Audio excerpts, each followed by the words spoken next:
Good evening दोस्तों, मैं महादेव मेंदाड़ और एटॉमिक हैबिट इस किताब का रीडिंग मैं कर रहा हूँ। तो बुक रीडिंग में आपका स्वागत है दोस्तों।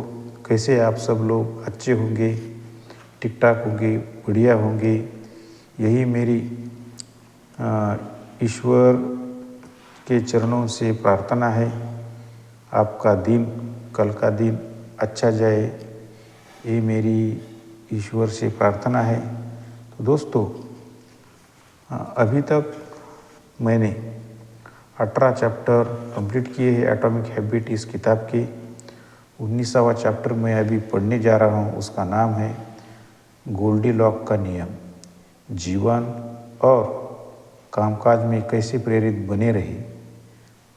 तो मैं रीडिंग कर रहा हूँ दोस्तों। एनाहिम कैलिफोर्निया में 1955 में डिज्नीलैंड खुलने के ठीक बाद 10 साल के एक लड़के ने वहां आकर काम मांगा। तब श्रम कानून काफ़ी शिथिल थे, इसलिए लड़के को आधे डॉलर में गाइड बुक बेचने का काम मिल गया। 1 साल के भीतर वह डिज्नी की भौतिक शॉप में पहुंच गया, जहां उसने ज़्यादा अनुभवी कर्मचारियों से तकनीकें सीखी। उसने चुटकुलों को आजमाया और आगंतुकों को आसान जादू दिखाया। जल्दी ही उसे पता चल गया कि वह जादू के प्रदर्शन से नहीं बल्कि प्रदर्शन से प्रेम करता है। क्या? फिर से पढ़ता हूँ। जल्दी ही उसे पता चला गया कि वह जादू से प्रदर्शन से नहीं बल्कि प्रदर्शन से प्रेम करता है। उसने कॉमेडियन बनने का लक्ष्य बना लिया। किशोर अवस्था में ही वह लॉस एंजलिस के आसपास छोटे क्लबों में प्रदर्शन करने लगा।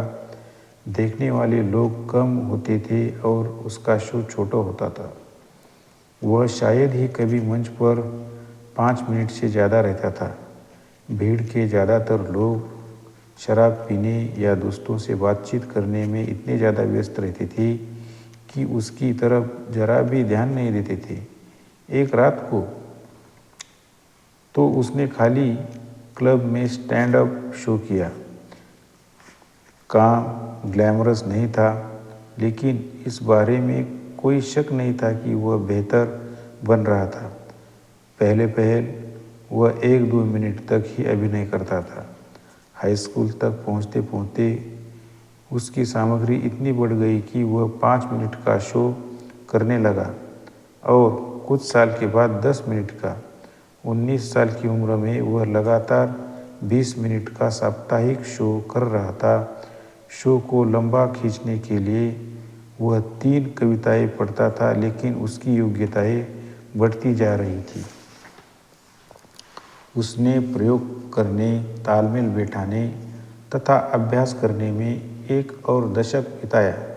उसने टेलीविज़न लेखक की नौकरी की और धीरे धीरे टॉक शो करने कामयाब होने लगा। 1970 तक वह द टुनाइट शो और सैटरडे नाइट लाइव पर नियमित गेस्ट के रूप में आने लगा।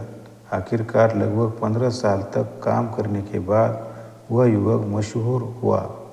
उसने 63 दिनों में 60 शहरों का भ्रमण किया, फिर 80 दिनों में 72 शहरों का, फिर 90 दिनों में 85 शहरों का। ओहियो के एक शो में 18,695 लोग आए थे। न्यूयॉर्क में उसके 3 दिन के शो के 45,000 टिकट बिके थे।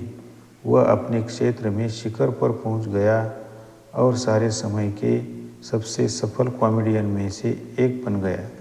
उसका नाम स्टीव मार्टिन था। मार्टिन की कहानी बड़ी सुंदरता से बताती है कि आदतों को लंबे समय तक कायम रखने के लिए किस चीज़ की शुरुआत होती है। कॉमेडी करना भीरू लोगों के वश की बात नहीं है। इस स्थिति की कल्पना करने से ही लोग डर जाएंगे कि वे मंच पर अकेले प्रदर्शन करें और उनके मजाक या चुटकुले पर एक भी व्यक्ति नहीं हंसे।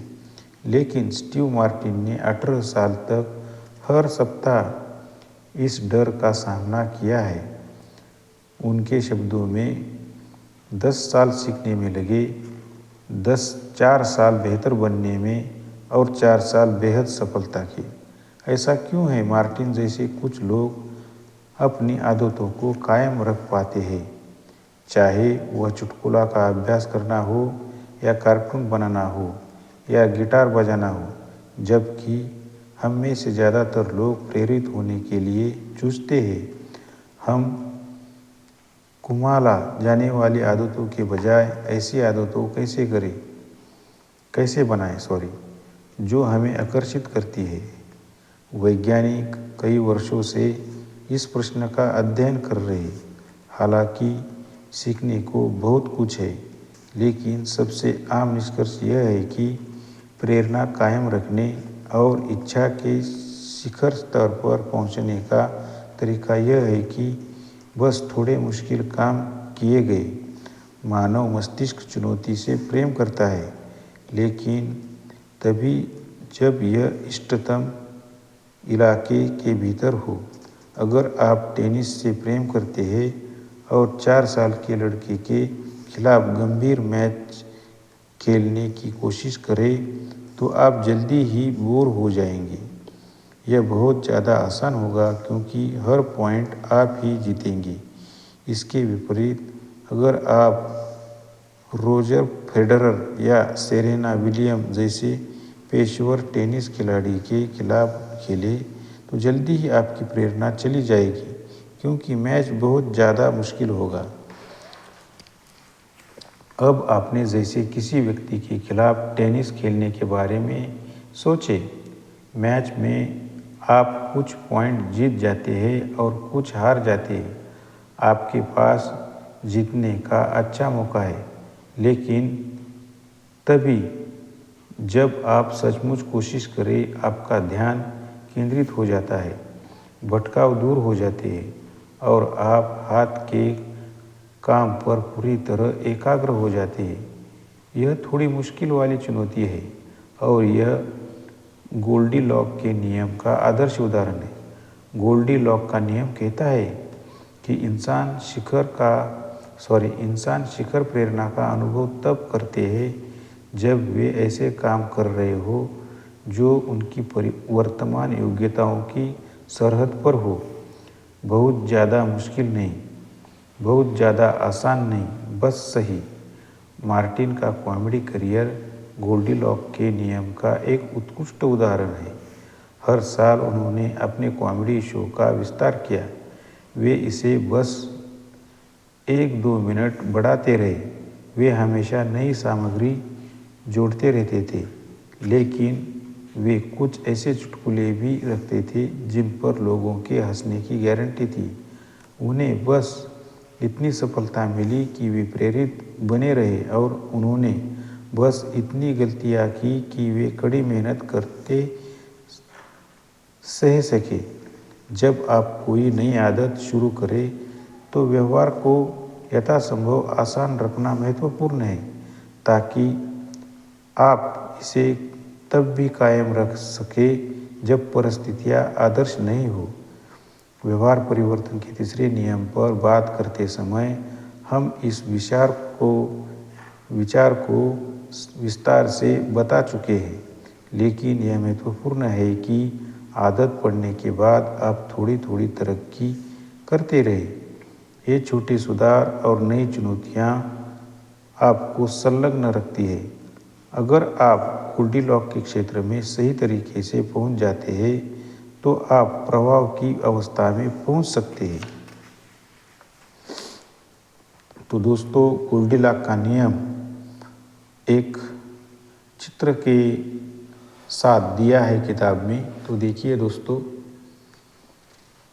इसमें बताया गया है कि जिस कठिनाई पर हम पार कर सके, यदि उसमें कोई चुनौती है तो अधिकतम प्रेरणा उभरेगी। मनोवैज्ञानिक शोध इसे यर्क्स डोडसन लॉ कहते हैं कि जिसमें उत्साह का सर्वोत्कृष्ट स्तर होता है जो बेचैनी और ऊब जाने के बीच का बिंदु रहता है। तो दोस्तों, अधिकतम प्रेरणा तब मिलती है जब सामने सिर्फ थोड़ी मुश्किल चुनौती हो। मनोवैज्ञानिक इसे यर्स-डॉडसन नियम कहते हैं, जो उत्तेजना के इष्टतम स्तर का वर्णन बोरियत और तनाव के बीच के बिंदु के रूप में करता है। प्रवाही अवस्था एकाग्र क्षेत्र में रहने और किसी गतिविधि में पूरी तरह डूबने का अनुभव होता है। वैज्ञानिक ने इस भावना को संख्या का रूप देने की कोशिश की है। उनका निष्कर्ष यह है कि प्रभाव की अवस्था में पहुंचने के लिए काम अपनी वर्तमान योग्यता से लगभग 4% जाना होना चाहिए। असली जिंदगी में किसी काम की मुश्किल को इस तरह संख्यात्मक करना आसान नहीं होता, लेकिन इसके बावजूद गोल्डीलॉक के नियम का आधारभूत विचार सही है। बस थोड़ी कठिन चुनौतियों पर काम करें जो आपकी योग्यताओं की सरहद पर हो। यह प्रेरणा को कायम रखने के लिए बहुत महत्वपूर्ण है। सुधार के लिए एक नाजुक संतुलन की जरूरत होती है। आपको नियमित रूप से ऐसी चुनौतियां की तलाश करनी चाहिए जो आपको आपकी सरहद से थोड़ा आगे तक थकाए।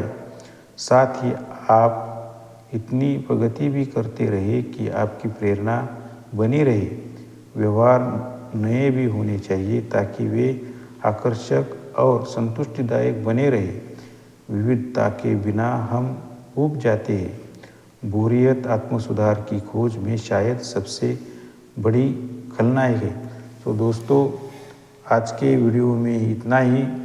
कल के वीडियो में देखेंगे जब आप अपने लक्ष्यों पर काम करते समय बोर हो जाए तो केंद्रित कैसे बने रहे। इसके ऊपर हम अगले वीडियो में देखेंगे दोस्तों। तो गुड बाय।